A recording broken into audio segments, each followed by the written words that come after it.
எப்படி இருக்கும் பாருங்க. ஒரு மிக முக்கிய காரணம் பேக் டு ஜீரோல பணத்துக்கு ஆசைப்பட்டான். இப்போ அந்த நாட்டில் போய் கிடந்தான், இப்போ வாங்கிட்டு வரட்டு அவனுக்கு தேவை அப்படின்னு சொல்றாங்க. இது வந்து ரொம்ப கவலைக்கிடமாக தான் இருக்குது.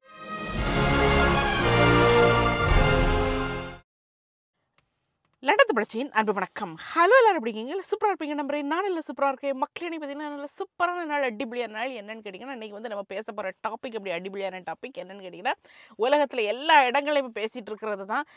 எல்லா நாடுகள்லையும் குறிப்பாக நம்ம நாட்டில் இந்தியாவில் வந்து பயங்கரமாக பேசிகிட்டு இருக்கக்கூடிய ஒரு டாபிக் தான். அதாவது வந்து உலக நாடுகளில் உள்ள இந்தியர்கள் எல்லாம் வெளியேற்றுறாங்க அப்படின்னு சொல்லி அந்த டாபிக் தான் நம்ம பேசிகிட்டு இருக்கிறாங்க. நம்ம சேனல்லையும் நமக்கும் எத்தனையோ இமெயில்ஸ் வந்துருக்குது, கமெண்ட்டுகள் எத்தனையோ பேர் பண்ணியிருக்கிறாங்க. எக்கா நீங்கள்லாம் சேஃபாக இருக்கிறீங்களா, உங்களை என்னைக்கு வெளியேற்ற போகிறாங்கக்கா, நீங்கள் எப்போக்கா வெளியேறீங்கிறது அப்படின்னு சொல்லி நக்கலாக கேட்குறவங்களும் உண்டு, உண்மையாக அது உண்மைன்னு நம்பி உண்மையாக கேட்குறவங்களும் உண்டு. ஸோ நிறைய பேர் அப்படி கேட்டுருக்காங்க. ஸோ இதுக்கெல்லாம் ஒரு பதிலாக தான் இந்த ஒரு வீடியோ அமைய போகுது. எப்படின்னு கேட்டிங்கன்னா, ஃப்ரம் மை பர்ஸ்பெக்டிவ், என்னுடைய பர்ஸ்பெக்டிவ்ல வந்து இதனை நாங்கள் எப்படி பார்க்குறோங்கிறது தான் இந்த வீடியோ. எப்படின்னு கேட்டிங்கன்னா, இப்போ யூஎஸ்ஏல தொடங்கிச்சிருந்து, அதாவது யாரை வெளியேற்றுறாங்கங்கிறது வந்து முதல்ல வந்து எல்லாருக்கும் தெரியணும். யாரை வெளியேற்றுறாங்க? இல்லீகலாக, சட்டத்துக்கு புறம்பா, சட்ட ரீதியாக இல்லாமல் சட்டத்துக்கு புறம்பாக இருக்கிறவங்கள தான் இந்த நாடுகள்லேருந்து வெளியேற்றுறாங்க. எந்த முதல்ல வந்து யூஎஸ்ஏ தொடங்கிச்சு, அமெரிக்கா. இப்போ வந்து அதை தொடர்ந்து நம்ம யூகேலையும் பயங்கர ஃபாஸ்ட்டாக இது போயிட்டு இருக்குது. கேட்டிங்களா? இது வந்து இப்போ தான் பண்ணுறாங்க அப்படின்னு கேட்டிங்கன்னா இது கிடையாது. இது வந்து காலகாலமாக இல்லீகலாக இங்கே இல்லீகலாக மைக்ரேஷன் பண்ணி இருக்கிறவங்கள வந்து காலகாலமாக வந்து அவங்கவுங்க நாடுகளுக்கு டிப்போர்டேஷன் பண்ணுறது அது நடந்துட்டு தான் இருக்குது. பட் இப்போ என்னடானா தேடி போய் ஒவ்வொரு இடங்கள்லையும் தேடி, ஹோட்டல்கள் அவங்க எங்கெங்கெல்லாம் பதுங்கி இருப்பாங்களோ அந்தந்த இடங்கள்லாம் வந்து கவர்மெண்ட்டுக்கு தெரியும் தானே. ஸோ அவங்க வந்து தேடி போய் அவங்கள கண்டுபிடிச்சி ரெய்டு பண்ணி, எப்படி இன்கம் டேக்ஸ் ரெய்டு வரும், ஒரு வீட்டில் வந்து அளவுக்கு அதிகமாக பணம் இருக்கும்னு தெரிஞ்சால் அந்த வீட்டில் போய் இன்கம் டேக்ஸ் ரெய்டு பண்ணுவாங்க. அதே மாதிரி தேடி போய் இவங்களை வந்து டிப்போர்ட் பண்ணிட்டு இருக்கிறாங்க. ஸோ இதான் நடந்துட்டு இருக்குது. நம்ம பார்த்தோம், நீங்கள் எல்லாம் பார்த்துருப்பீங்க. இப்போ யூஎஸ்ஏலேருந்து அனுப்புனவங்க எல்லாமே வந்து கையில் விலங்கு ஒரு குற்றவாளியை போல தான் அவங்க நடத்துவாங்க. ஏன்னா அவங்க பண்ணியிருக்கிறது குற்றம் தானே. ஒரு நாட்டில் வந்து இல்லீகலாக வந்து தஞ்சம் புகுந்திருப்பாங்க. ஸோ அது வந்து அந்த நாட்டுக்கு அவங்க எதிராக பண்ற குற்றம் செய்யும்போது கண்டிப்பாக வந்து அந்த மாதிரி தான் வந்து அவங்க ட்ரீட் பண்ணுவாங்க. ஓகே, ஸோ அது ஒரு இதில் இருக்கட்டும். ஸோ இது இல்லீகல்னு ஏன் சொல்கிறது? நான் அக்கா நிறைய பேர்கிட்ட நான் சொல்லியிருக்கிறேன். நிறைய இதுக்கு முன்னால் நம்ம வீடியோஸும் நிறைய போட்டிருக்கேன். எல்லாரும் கேட்குறது வெளிநாட்டில் வேலை இருக்கா. நான் கேட்குறவங்களுக்கெல்லாம் சொல்கிறது, வெளிநாட்டில் வேலை இருக்கா இல்லையாங்கிறதுக்கு அதை விட நீங்கள் முதல்ல இம்பார்ட்டண்ட்டாக தெரிஞ்சிருக்க வேண்டியது, உங்களுக்கு நீங்கள் தேடிட்டு இருக்கிற வேலைக்கு உங்களுக்கு விசா கொடுப்பாங்களா, அந்த வேலையில் வந்து உங்களுக்கு வந்து சட்டப்பூர்வமாக அந்த நாட்டில் வந்து இருக்கிறதுக்குள்ள விசா உங்களுக்கு கொடுப்பாங்களா, அதுதான் உங்களுக்கு முதல்ல தேவை. வேலை வந்து அதுக்கப்புறம் தான் வரும். அதனால வந்து அந்த மாதிரிப்பட்ட வேலைகள் தான் நீங்கள் தேடி இங்கே வரணும். விசா இல்லாத வேலைகள் வந்து வேலைகளே கிடையாது, நீங்கள் வர முடியாதுன்னு நிறைய பேருக்கு சொல்லியிருக்கேன். ஸோ எப்படின்னு பார்த்தீங்கன்னா, எப்படி ஒரு நாட்டில் வந்து நம்ம இல்லீகலாக ஒருத்தங்க ஆகுறாங்கன்னா, ஒன்றுலே வந்து வரும்போதே வந்து வேறு கள்ள பாஸ்போர்ட்டில் வந்திருக்கலாம், இல்லைனா வரும்போதே வந்து இல்லீகலாகட்டு வந்து குடி புகிர்ந்துக்கலாம் ஒரு நாட்டில். இல்லைன்னா என்ன பண்ணுறாங்கன்னா, ஒரு வேலைக்கு வர்றாங்க, அந்த வேலை நிமித்தம் அவங்களுக்கு வந்து ஒரு 3 வருஷம் அங்கே இருக்கலாம் அப்படின்னு சொல்லி அந்த நாட்டிலேருந்து விசா கொடுத்துருக்குறாங்க. ஸோ இந்த 3 வருஷம் முடிஞ்சதும் அவங்க வேலையிலேருந்து அவங்கள டெர்மினேட் பண்ணிடுறாங்கன்னு வைங்க. இவங்க வந்து உடனே அடுத்த வேலையை அவங்க தேடிக்கணும். அந்த வேலை முடிகிறதுக்கு முன்னே அடுத்த வேலையை தேடி, அந்த விசா முடிகிறதுக்கு முன்னே அடுத்த வேலையை தேடி, இன்னொரு விசாவுக்கு நீங்கள் வந்து நாட்டுக்குள்ளே இருந்தே நீங்கள் வந்து அப்டேட் பண்ணிக்கணும். ஆனால் ஒரு சிலர் என்ன ஆகுதுன்னா, அவங்களுக்கு வந்து வேறு வேலை கிடைக்கிறதில்ல, அடுத்த விசா கிடைக்கிறதில்ல. ஆனால் அவங்க வந்து விசா இல்லைன்னா என்ன பண்ணக்கூடாது, இந்த நாட்டில் தங்கி இருக்கக்கூடாது, நீங்கள் வந்து உடனே வந்து இந்தியாவுக்கு போகணும், அப்படி தானே. ஸோ அவங்க வந்து அப்படி பண்ணுறதில்ல, இங்கே வந்து தங்கி இருந்தாங்க. விசா இல்லைன்னாலும் கூட இங்கே வந்து தங்கி இருந்துடுறாங்க. எப்படி தங்கி இருக்கிறாங்கன்னா, ஏதாவது ஒரு வேலைகள், சின்ன வேலை, ஒரு ரெஸ்டாரண்ட்லேயோ ஒரு பெட்ரோல் ஸ்டேஷன்லேயோ, இல்லைனா ஒரு சின்ன இந்த ஃபுட் அண்ட் ஒயின் மாதிரி இந்த கடைகள் இருக்குது இல்லையா, சின்ன நம்ம இந்த நியூஸ் ஏஜென்ட் ஷாப்பு, இந்த மாதிரிப்பட்ட கடைகளில் வந்து அவங்க வந்து வேலை செஞ்சுக்கிட்டு அப்படி பதுங்கி இருந்துக்கிறாங்க. ஸோ முதல்ல வந்து நான் இதை எப்படி பார்க்க விரும்புகிறேன்னா, இப்படி இல்லீகலாக இங்கே வந்து இருக்கிறவங்க, தஞ்சம் புகுந்து ஒரு நாட்டில் வந்து இல்லீகலாக இருக்கிறவங்க எப்படி இருப்பாங்க அப்படிங்கிறத முதல்ல பார்த்துடலாம். ஸோ எப்படின்னா, அவங்க வந்து ரொம்ப பயந்துட்டு இருப்பாங்க எப்போவுமே. பாருங்கள், ஒரு இல்லீகலாக இருக்கிறவங்க வந்து அவங்கள என்னைய மாதிரி ஒரு ரோட்டில் கூட அவங்களால நடமாடி தெரிய முடியாது. எப்போ வந்து நம்மளை வந்து போலீஸ் பிடிக்குமோ, எப்போ வந்து இமிக்ரேஷன் ஃபோர்ஸ் வந்து நம்மளுக்கு அள்ளிட்டு போவானோ அப்படிங்கிற ஒரு பயம் அவங்களுக்கு இருந்துகிட்டே இருக்கும். அதனால் வந்து வீட்டை விட்டு கூட அவங்க வெளியே வரமாட்டாங்க. அவங்க எங்கெங்கே அவங்களுக்கு அக்கமடேஷனில் இருக்கிறாங்களோ அந்த அக்கமடேஷனில் உள்ளே தான் இருப்பாங்க. ரொம்ப பயத்திலே தான் வாழ்ந்துட்டு இருப்பாங்க. ஆக மொத்தம் அவங்க செய்கிறது என்னது, அவங்களுக்கு கிடைக்கக்கூடிய காசை வந்து ஊருக்கு அனுப்பி வைக்கிறது. அந்த ஒரு இந்த 3 நேரம் சாப்பிட்றது, அதுக்கப்புறம் குளிக்கிறது, எழும்புறது இதுதான். இவங்க வந்து ஈவன் ஒரு தலைமுடி வெட்டுறதுக்கு ஒரு கடைக்கு போகணுன்னா கூட ரொம்ப ரொம்ப பார்த்து ரொம்ப ரொம்ப ரொம்ப ரொம்ப ரொம்ப ரொம்ப ஒரு கவனமாக தான் இருப்பாங்க. எப்பவுமே ஒரு பயத்திலே தான் இருந்துட்டு இருப்பாங்க. நினச்சி பாருங்க, நம்மள மாதிரி ஆளுங்க தானே, என்ன உங்களை மாதிரி என்ன மாதிரி ஒரு அம்மாவுக்கு ஒரு அப்பாவுக்கு பிறந்த ஒரு பிள்ளை தானே, எவ்வளோ ஒரு லைஃப் ஃபுல்லாகவே லைஃப்பில் பெரும்பகுதியே அந்த பயத்திலே வாழ்ந்துட்டு இருப்பாங்க. இனி அடுத்த இது என்னன்னு பார்த்தீங்கன்னா, இவங்களுக்கு வந்து சுகமில்லாமல் இருந்தால் கூட இவங்களால வெளியில் சொல்ல முடியாது. ஒரு முக்கியமான ஒரு இடத்துல இவங்களை கொஞ்சம் பிடிப்பாங்க. எங்கன்னா வந்து ஹாஸ்பிட்டல்ஸில் இப்போ ரொம்ப முடியாமல் போயிருச்சுது, கண்டிப்பாக ஹாஸ்பிட்டலுக்கு போய்த்தான் ஆகணும் அப்படின்னு ஒரு நிலை வரும்போது, இவங்க ஹாஸ்பிட்டல்ஸில் போகும்போது, எமர்ஜென்சியில் போகும்போது உங்களுக்கு ஜிபிஆர், நீங்கள் எங்கே ரெஜிஸ்ட்ரேஷன் பண்ணியிருக்கீங்க, அந்த மாதிரிப்பட்ட தகவல்கள்லாம் கேட்கும்போது அதெல்லாம் ஒன்றும் இல்லை, நான் ரெஜிஸ்ட்ரேஷனே ஆகலைன்னு வரும்போது அங்கே ஒரு கொஸ்டின் வரும், இவங்க வந்து லீகலாக தான் இங்கே இருக்கிறாங்களா இல்லீகலாக இருக்கிறாங்களா. அங்கேயும் வந்து அவங்கள வந்து நிறைய பிடிப்பாங்க. ஸோ தன்னுடைய உயிரை கூட வந்து ஒரு பணயம் வச்சுட்டு, தன்னுடைய உயிரை கூட வந்து ஒரு பணயம் வச்சுட்டு தான் அந்த இல்லீகல் இமிகிரண்ட்ஸ்லாம் வந்து தங்கி இருக்குது. ஓகே, ஏற்கனவே இவங்க பயந்து இருக்கிறாங்க, யார் நம்மளை வந்து எப்போ பிடிப்பாங்களோன்னு. ஸோ இது மட்டும் இல்லாமல் இந்த சூழ்நிலையை யார் வந்து முதலாக்க பார்க்குறாங்கன்னா, இவங்களை வேலைக்கு வச்சிருக்கிற அந்த முதலாளிகள். அது ஒரு ரெஸ்டாரண்ட் முதலாளியாக இருக்கலாம், கடை முதலாளியாக இருக்கலாம், இல்லைனா அந்த பெட்ரோல் ஸ்டேஷன் முதலாளியாக இருக்கலாம். இவங்க தான் இவங்களை வச்சு முதல் எடுக்கிறது. இவங்க என்ன பண்ணுறது, இவங்களுக்கு ஒரு சின்ன ரூமை கொடுக்கறது, அங்கே வந்து அக்காமடேஷனில் எடுத்து வைக்கிறது.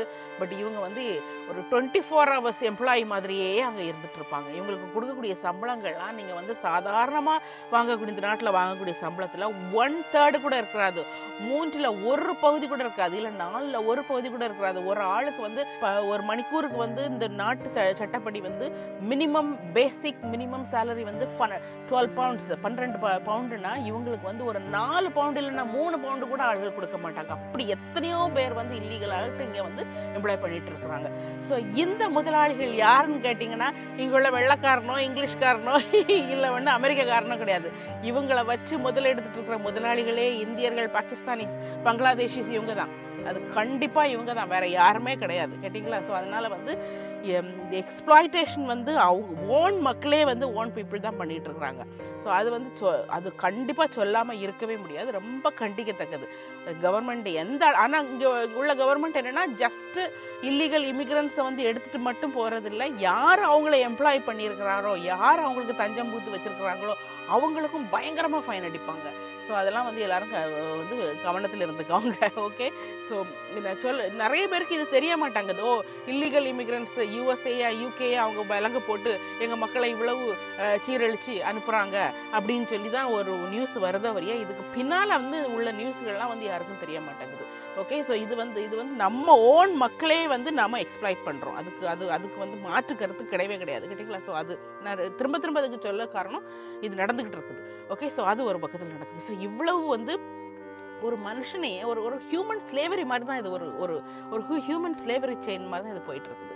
ஸோ ஏன் இப்படி வந்து இல்லீகல்? ஓகே, இங்கே வந்தாங்க, ஒரு 3 வருஷம் விசாவில் வந்தாங்க, அவங்களால வந்து அதுக்கப்புறம் விசா எடுக்க முடியல. ஓகே, அதனுடைய காலம் முடிஞ்சு போச்சு. இல்லைனா ஒரு ஸ்டூடெண்ட் விசாவில் வராங்க, ஸ்டூடெண்ட் விசா முடிஞ்சு எனக்கு வந்து வேறு வேலை தேட முடியல. பட் ஏன் வந்து இவங்களால வந்து இவங்க ஊருக்கு போக மாட்டேங்கிறாங்க, ஏன் இங்கே தங்கிடுறாங்க? ஸோ இதுவும் நம்மளால் மட்டும்தான், அந்த அவங்கவுங்க குடும்பங்களால். ஏன்னா ஓவர் கமிட்மெண்ட் இவங்களுக்கு.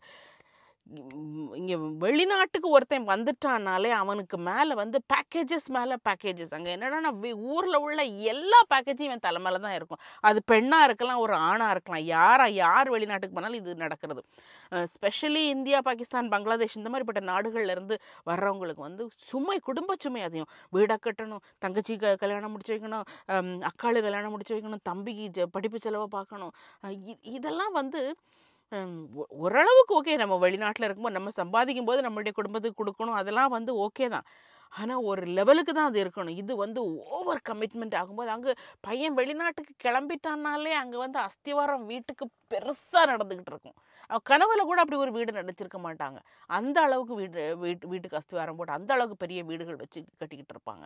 அதுக்கு பிறகு இல்லைன்னா தங்கச்சிக்கோ அக்காளுக்கோ கல்யாணம்னா ஏன்னா இந்தியன் ஃபேட் வெட்டிங்க்கு அந்த அளவுக்கு கோடிக்கணக்கில் வந்து செலவுகளை இழுத்து வைக்கிறது. இந்த பையன் என்ன செய்வான், இந்த பொண்ணு என்ன செய்யும், இங்கே வர்றவங்க அந்த செலவுகளை சமாளிக்கணும்னா வந்து இதை இங்கே இருந்து தான் ஆகணும். ஊரில் போய் திரும்ப வந்து இந்த மாதிரி லட்சத்தில் வேலைக்கு கிடைக்குமா அவங்களுக்கு? இங்கே இருந்து தான் ஆகணும். அதனால் அந்த ப்ரெஷர் தான் அவங்கள வந்து ஓகே இங்கேருந்து எப்படியாவது இந்த வந்து நம்ம சம்பாதிச்சு ஊருக்கு அனுப்பிடலாம், இவ்வளோ கமிட்மெண்ட் ஆகிட்டாங்களே, இதெல்லாம் இனி முடியாட்டா ஊர்லேருந்து உடனே இந்த அம்மா இந்த இந்த ஊரில் இருக்கிற அம்மா அப்பா என்ன தெரியுமா, ஒரு ஃபோனை போடுறது, மகனே இது முடியலன்னா நாங்கள் எல்லாம் உடனே சூசைடு பண்ணிட்டு சாக வேண்டியதான் வரும். நடக்குது, கண்டிப்பாக நடக்குது. நானே எத்தனையோ பேர்கிட்ட நான் கேட்டிருக்கிறேன், இது கண்டிப்பாக நடக்குது. இந்த வீடு கட்டி உன் தங்கச்சிக்கு நல்ல ஒரு இடத்துல இருந்து சம்மந்தம் வந்திருக்குது, இதை முடிச்சு கொடுக்கலன்னா நாங்கள் குடும்பமாக நாங்கள் சாக வேண்டியதான். அந்த மாதிரிலாம் சொல்லும்போது எப்படி இருக்கும் பாருங்கள் ஆளுங்களுக்கு. இவ்வளோ பெரிய கமிட்மெண்ட் இருக்கும்போது வேறு வழி இல்லை, இருந்து ஆகணும். ஓகே ஏதோ ஒரு விதத்தில் காசு வருது, காசு தானே இப்போ நமக்கு காசு மட்டும்தான் இம்பார்ட்டன்ட் அந்த இடத்துல வருது. ஊரில் உள்ளவங்க வந்து இந்த பையன் என்ன விசால இருக்கான், என்ன மாதிரியான வேலை செஞ்சுட்டு இருக்கிறான், இவன் எப்படி இருக்கிறான், இவனுக்கு அதை பற்றி அவங்களுக்கு எல்லாம் கவலையே கிடையாது. அவங்களுக்கு ஒரே கவலை வந்து காசு வருதா, நான் சொன்ன அந்த செலவுகள் எல்லாம் வந்து அவங்களுடைய தேவைகள் பூர்த்தி அடையுதா, இல்லை தேவைக்கு மேலே அவங்களுக்கு வந்து அவங்க ஜம்முன்னு இருக்காங்களா. தான் இது வந்து ஒரு மிக முக்கிய, இதுதான் காரணம்னு நான் சொல்ல மாட்டேன், இது ஒரு மிக முக்கிய காரணம். ஸோ அதனால் எல்லா இடத்துலையும் இது தவறுகள் நடந்துட்டு இருக்குது. இது வந்து நிறைய பேர் என்கிட்ட கேட்டீங்க, நீங்கள் வந்து எப்போ உங்களை இந்த நாட்டிலேருந்து வெளியேற்றுறாங்கன்னு. நாங்கள் இல்லீகல் இமிக்ரண்ட்ஸ்லாம் கிடையாது, நாங்கள் ப்ராப்பராக வேலைக்கு வந்த மைக்ரண்ட்ஸ். இப்போ வந்து பிரிட்டிஷ் சிட்டிசன்ஸ் நாங்கள் இங்கே. ஸோ எங்களை வந்து வெளியேற்றலை, எங்களெல்லாம் வெளியேற்ற முடியாது கேட்டிங்களா. பட் இல்லீகலாக இருக்கிறவங்க நான் சொன்ன மாதிரி இப்போன்னு இல்லை, எப்போவுமே அப்படி தான் வந்து. இப்போ ஹீத்ரோ ஏர்போர்ட் பக்கத்தில் டிபோர்ட்டேஷன் சென்டர்னே ஒன்று இருக்குது. இல்லீகலாக வந்து எப்பப்பெல்லாம் கண்டுபிடிக்கிறாங்களோ அவங்கள அந்த டிபோர்ட்டேஷன் சென்டரில் கொண்டு இருத்திட்டு அப்பப்போ ஃப்ளைட்டில் வந்து அவங்கள பேட்சாக அனுப்பி வைப்பாங்க.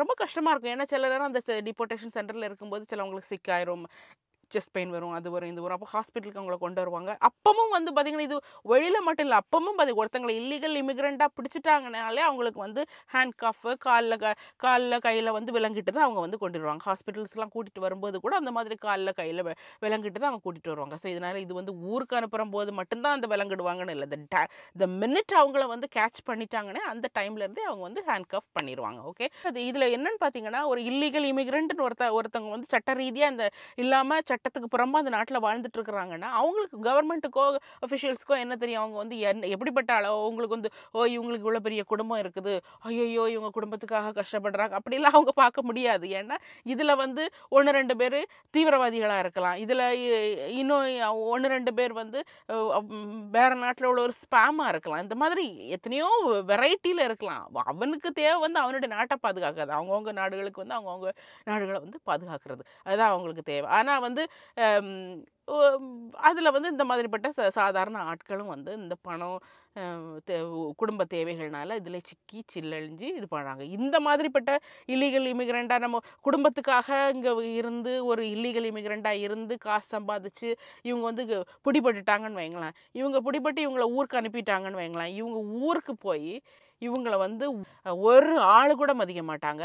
இவங்க வந்து பேக் டு ஜீரோவில் தான் இவங்க வந்து இது பண்ணணும், திரும்ப ஏன்னு கேட்டிங்கன்னா, இவ்வளவு நாள் இவங்க இல்லீகலாக இங்கேருந்து சம்பாதிச்சாங்கல்ல, இந்த சம்பாத்தியத்தில் ஒரு சம்பாத்தியம் கூட தனக்குன்னு அவங்க வந்து சேர்த்து வச்சுருக்க மாட்டாங்க. கொடுத்தோ அந்த இது கொடுக்கணும் இது கொடுத்துட்டு ஒரு சம்பாத்தியம் கூட அவங்க பேரில் இருக்காது.